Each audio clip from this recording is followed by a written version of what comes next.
Dan buat para pemirsa PKS TV, jangan lupa klik subscribe dan klik lonceng. Dan jangan lupa like, share, dan komen. Thank you. Bismillah, assalamualaikum warahmatullahi wabarakatuh. Alhamdulillah, wassalatu wassalamu ala rasulillah wa ala alihi wa sahbihi wa man tabi'ahum bi ihsanin ila yaumiddin. Amma ba'd.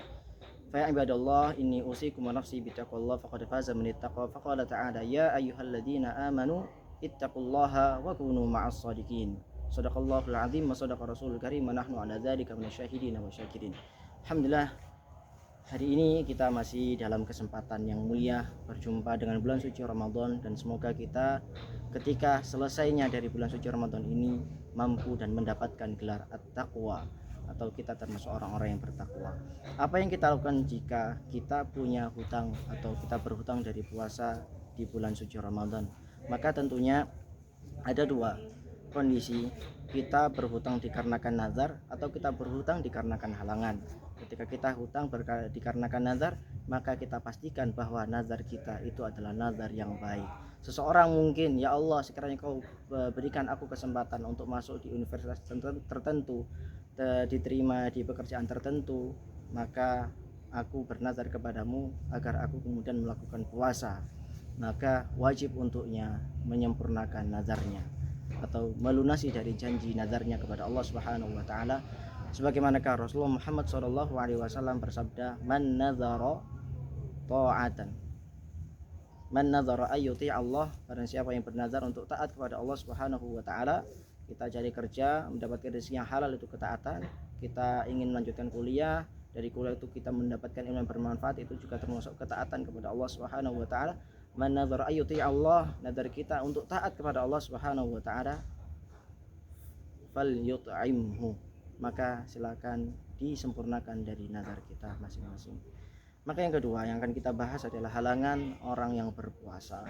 Ada satu hadis yang diriwayatkan oleh Ibnu Abbas, an Ibnu Abbas radhiyallahu anhu qala anna imra'atan atat Rasulullah sallallahu alaihi wasallam, dahulu kala di zaman Rasulullah Muhammad sallallahu alaihi wasallam, beliau sedang didatangi seorang wanita yang ingin konsultasi perkara agama atau permasalahan dari masalah yang mungkin masih belum bisa diselesaikan.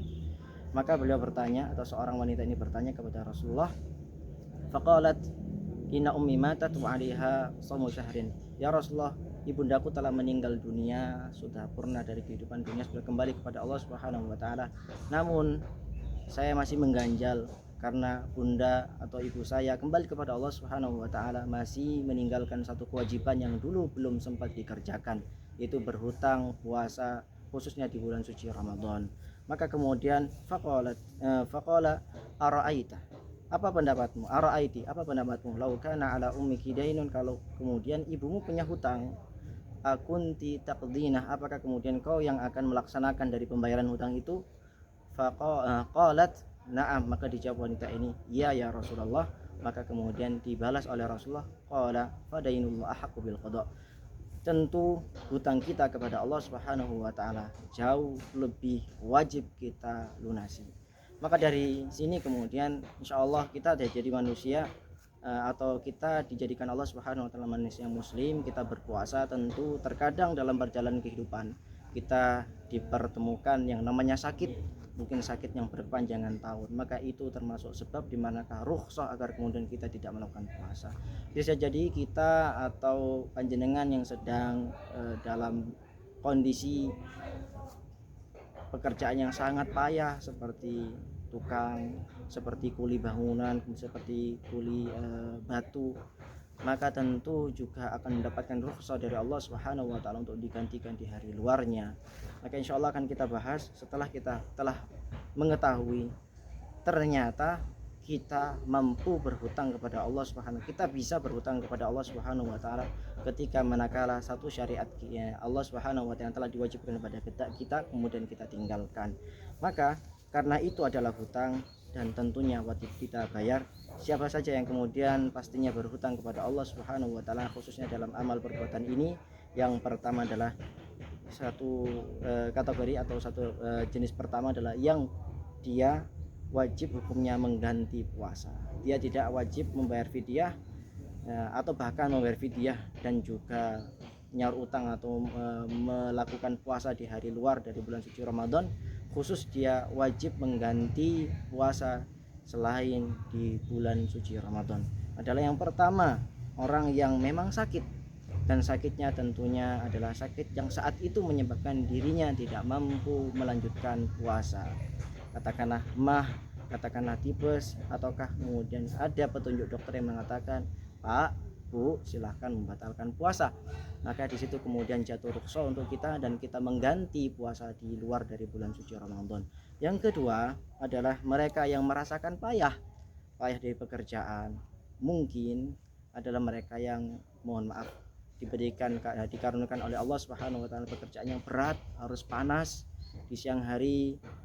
Mungkin yang kerja di kantor enak, sementara mungkin yang kerja di luar kantor atau bekerja di lapangan, khususnya mereka adalah orang-orang yang mencari batu di pegunungan, atau mereka yang harus cari pasir entah di sungai, atau mereka yang menjadi kuli bangunan, tentunya mereka berat dan mereka merasa payah ketika diperintah Allah Subhanahu wa taala untuk melakukan puasa. Kemudian mereka dikarenakan uzur ini, kemudian mereka menunda puasa di bulan suci Ramadan dan diganti di luar bulan suci Ramadan, maka layak untuk mendapatkan rukhsah dari Allah Subhanahu wa taala.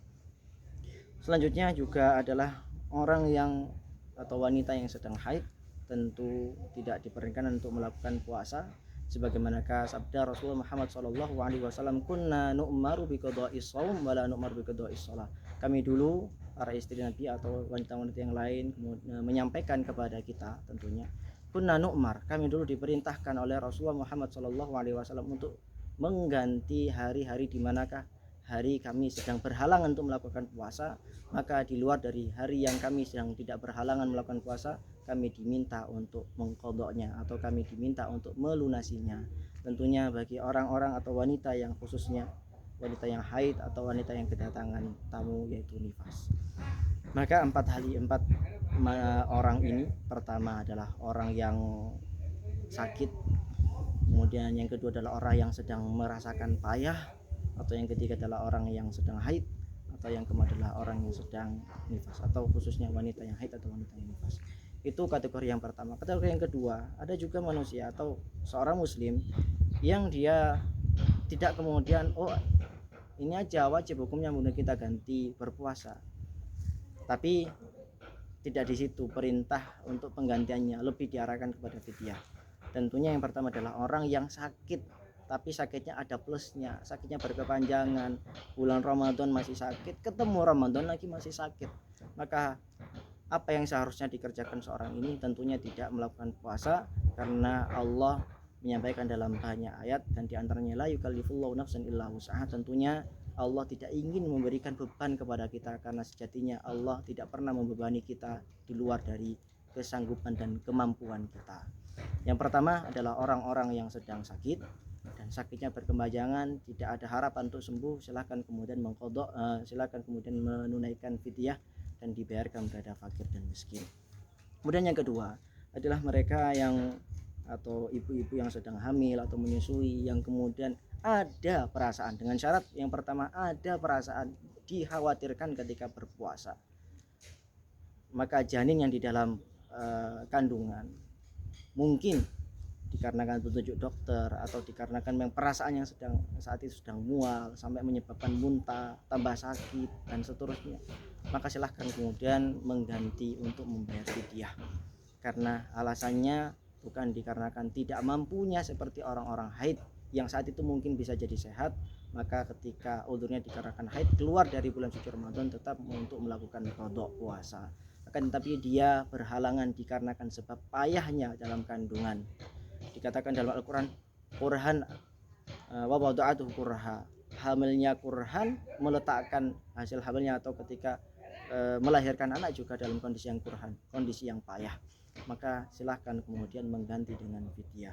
Begitu juga orang-orang atau wanita yang sedang menyusui anak, dikarenakan ketika sedang berpuasa anaknya masih belum 1 tahun lebih atau kurang dari 2 tahun, maka kita atau ibu-ibu yang sedang menyusui mengkhawatirkan atau sedang khawatir atas bayinya ketika sedang tidak diberikan ASI, padahal ASI itu memiliki manfaat tersendiri bagi anak yang sedang menyusu kepada ibunya, kemudian tidak kita berikan, bisa jadi kemudian anak ya tadorrar, kemudian merasakan sakit atau merasakan ketidakasuhan dan lain sebagainya, silakan kemudian diganti dengan membayar fidyah. Kemudian yang selanjutnya adalah tua renta, orang tua yang rentah. Jadi terkadang kita jumpai mbah yang sudah mencapai usia lanjut 80 tahun kemudian merasakan kesulitan, makan saja sulit gitu kan. Bahkan sholat saja sulit, hanya mungkin kedapan mata, maka di situ diperkenankan silakan untuk mengganti dengan membayar fidyah. Dan tentunya ada qadha, ada fidyah. Ada tipe yang ketiga dan semoga itu bukan kita. Siapakah tipe yang ketiga? Adalah mereka yang ketika datang di bulan suci Ramadan memang sakit, memang mendapatkan udzur yang syar'i kemudian tidak berpuasa. Tapi di pertengahan jalan kemudian sembuh dari sakitnya, keluar ketemu bulan suci Ramadan selanjutnya, dia tidak mengqadha dari sakit yang lalu atau tidak mengqadha dari hutang pada bulan suci Ramadan tahun kemarinnya. Maka di sini Rasulullah menyampaikan dalam salah satu riwayatnya bahwa kondisi seseorang yang menunda untuk nyaur utang, menunda untuk mengqadha dari puasa yang ditinggalkan padahal dia mampu meskipun dulu adalah udzurnya syar'i yaitu misalnya sakit, maka dia berkewajiban untuk silahkan mengqadha dan silahkan membayar fidyah. Maka di sini kemudian Rasulullah menyampaikan dalam hadis riwayat Abu Hurairah radhiyallahu anhu qala Rasulullah sallallahu alaihi wasallam fi rajulin marida fi Ramadan thumma sahha wa lam yasum hatta adrakahu Ramadan akhar. Pada seseorang yang dia sakit kedatangan bulan suci Ramadan kemudian sehat tapi tidak berpuasa hatta sampai kemudian ketemu di bulan suci Ramadan berikutnya, qala, maka Rasulullah bersabda, yasumul ladzi adrakahu, silakan berpuasa dari apa yang masih ditemui. Puasa dari apa yang ditemui. Jadi kalau sakit besok sehat silakan berpuasa sampai selesainya Ramadan. Wa yut'im 'anil awwal, hanya saja dia wajib memberikan makan di Ramadan yang pertama dikarenakan kesalahannya dia menunda-nunda untuk mengganti qadha sampai ketemu bulan suci Ramadan, maka puasa atau Ramadan yang lalu yang mungkin meninggalkan 3 hari tidak berpuasa, 5 hari tidak berpuasa, 10 hari tidak berpuasa, agar kemudian memberikan fidyah kepada fakir miskin likulli yaumin muddan, dan memberikan seukuran atau setakaran satu mud, kurang lebih ada yang mengatakan 600 gram, ada yang juga mengatakan 750 gram atau kurang lebih di antara 2,5 sampai 3 kg. Untuk 4 mudnya 2,5 sampai 3 kg untuk untuk takaran satu mudnya atau takaran untuk membayar fidyah kurang lebih 600 sampai 750 gram. Likulli miskin, dan dibagikan kepada fakir miskin. Fa idza farigha atau fa idza faragha fi hada, kalau kemudian telah selesai dari bulan dari pengqadhaan atau dari bulan suci Ramadan yang kedua kalinya, shamal ladzi farrata fihi, silahkan tetap setelah membayar fidyah, setelah keluar dari bulan suci Ramadan kedua silakan membayar fidyah, setelahnya fidyah silakan juga dilanjutkan untuk mengqadha dari bulan atau tahun yang lalu yang belum kita qadha, atau ketika kita punya hutang di tahun yang lalu kita belum berhasil mengqadha dikarenakan kita yang sedang menunda-nunda, mohon maaf, ini termasuk perbuatan yang dosa sampai kemudian kita membayar fidyah dan melunasi dari hutang puasa tahun lalu. Maka insya Allah demikianlah tentang apa yang seharusnya kita lakukan ketika kita punya hutang. Tidak kemudian serta-merta hanya satu kategori, ternyata ada 3 kategori, silakan kemudian kita kembalikan, kita masukkan kira-kira kita yang sedang berhalangan apakah cocoknya adalah kategori pertama atau kategori kedua, atau justru malah kita kategori yang ketiga. Demikian, terima kasih. Ihdinas shiratal mustaqim. Mari kita sempurnakan dengan doa kafaratul majelis. Subhanakallahumma bihamdika asyhadu an la ilaha illa anta astaghfiruka wa atubu ilaik. Wassalamualaikum warahmatullahi wabarakatuh. Jangan lupa klik like dan subscribe untuk terus mendapatkan info dari PKS TV Mojokerto. Terima kasih. Ciao.